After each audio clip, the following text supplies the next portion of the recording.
Hi everybody, welcome back to my channel. My name is Molly Alice and today's video is all about skincare, what to look for and just a little bit about knowing your own skin. Is knowing your own skin type, and I think some people get confused and not everybody does know the skin type. So you need to know, is your skin dry? Is your skin oily? Could you possibly have a type of dermatitis where it could mean you're more prone to eczema or keratosis pilaris, have sun damage that could have taken its toll over the years where you get like bad pigmentation.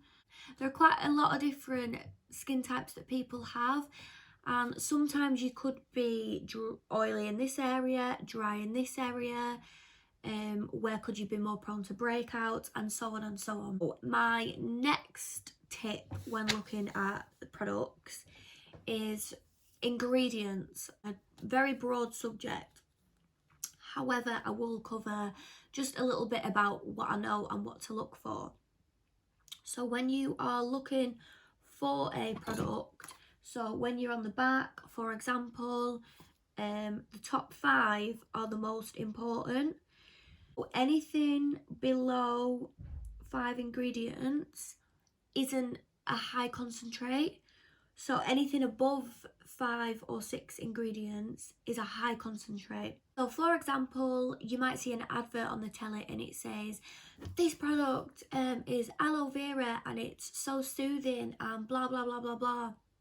But then when you look on the back of it, the aloe vera, say if there's like a big list of ingredients, the aloe vera might be all the way in the bottom, which means it's a very, very low concentrate. So everything above that is a lot higher. So yeah, aloe vera might be in it, but the aloe vera properties might not actually work because they're all the way in the bottom. One of the big ingredients that I recommend to avoid, and I found it in a lot of my products, I threw quite a lot of them out.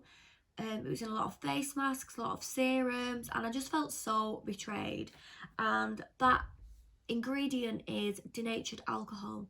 So denatured alcohol is a ingredient they put into products, and the reason for it is to help the products penetrate the skin. However, there is a lot of research to show that what the denatured alcohol does outweighs the product, outweighs the key ingredient from penetrating the skin. So it's really, really sneaky, and what it does, it gives you an instant shine, but over time it actually strips the skin, so the alcohol dries the skin out. So if you're someone like me who has naturally very dry skin, nobody wants stripped skin, nobody wants any alcohol type of thing that is drying it out. So it's definitely one to stay away from. When I was talking about concentration before, make sure that is not at the top of your list. I mean, personally, I have stopped using anything with denatured alcohol in it because now I know it's not good. And since I've avoided using products with denatured alcohol in, my skin has improved. One that I am a little bit gutted about, because make a facial oil in the summer in lockdown when I had a lot of spare time on my hands. Essential oils. Now, I didn't realise essential oils could irritate the skin, and it's because they're really highly perfumed. It depends on how much essential oils is in the product. Like I said before, if it's all the way in the bottom of the ingredient list and the concentration isn't that high, then you could get away with it. It isn't too bad. But if it is in the top, if it is in the top 5 ingredients, then it really is going to irritate the skin. Are your products and ingredients ethically sourced? Is the company that you're buying from ethical? Does it have right rules and regulations that it sticks to? You know, you want to make sure that where they're getting the ingredients from isn't to go against, so because it's benefiting us for our skin and it's benefiting them as a company, make sure it isn't at the expense of somebody else. I think that's the right way to get it out. And also, like testing on animals and things like that, you want to make sure, because I think in 2020 coming up 21, it is a time when people have the right scientists, people can do the right research, and there's a lot of research done online now where we know certain things are ethical and aren't, and especially with ingredients as well. Like, we know certain ingredients, well, not us personally, but a lot of scientists out there know whether ingredients are actually good for skin or not. And sometimes it's really upsetting to see when ingredients have been put in a product when we know it doesn't really work or it's bad for the skin, and that there are good alternatives. So I think that can be quite disappointing to see. So I think this day and age, people should be doing the right research, and they shouldn't just be selling things just for the sake of it. If we are going to be selling something, then it needs to be because we know it works and because somebody has done the right research, and everything that's gone into each product does do what it says it does. And yeah, I just think it's important. An ingredient that I did forget to mention is fragrance or parfum, as it is pronounced on the back of products. We want to make sure that that's not in the top 5 product list ingredients as well. Obviously, I did mention with essential oils that they do sensitize the skin because of the fragrance. So if anything does have fragrance in it, like I said earlier, if it is a very, very low concentrate, sometimes it doesn't affect the skin because it is because there are a lot of other good ingredients that outweigh it. However, just make sure that the good ingredients that outweigh it are good, and make sure that if the fragrance or perfume is in there, that it is in the bottom, because that can be very irritating towards different skin.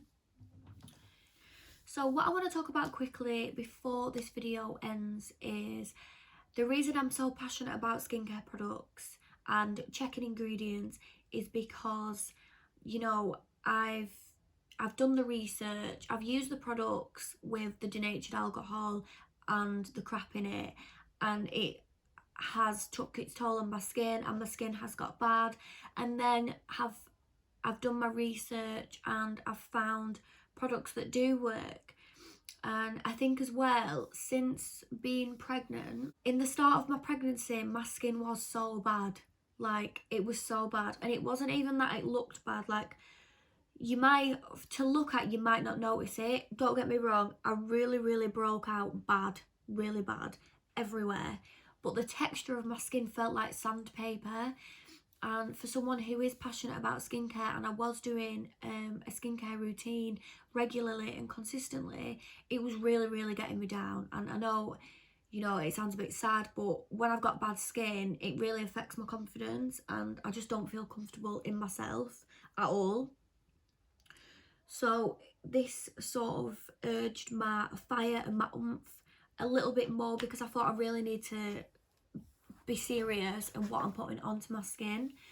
I went back to some products that I used a couple of years ago, and they really started helping. I started being a lot more consistent with my LumiSpa, which is this device. The LumiSpa has helped my skin so much with being pregnant, and I keep getting a lot of comments of people saying, oh my god, you've got a pregnancy glow. And do you know what? I really wish I did. I really wish I did. I wanted to show you all that the only reason I feel confident in my skin is because I've been using good products. I've been using my LumiSpa consistently, and they're all part of a brand. And yes, I do sell the brand. They're all part of a Nu Skin brand, and I did used to sell all these products a couple of years ago. I loved it at the time. I just got out of sync. Life got in the way.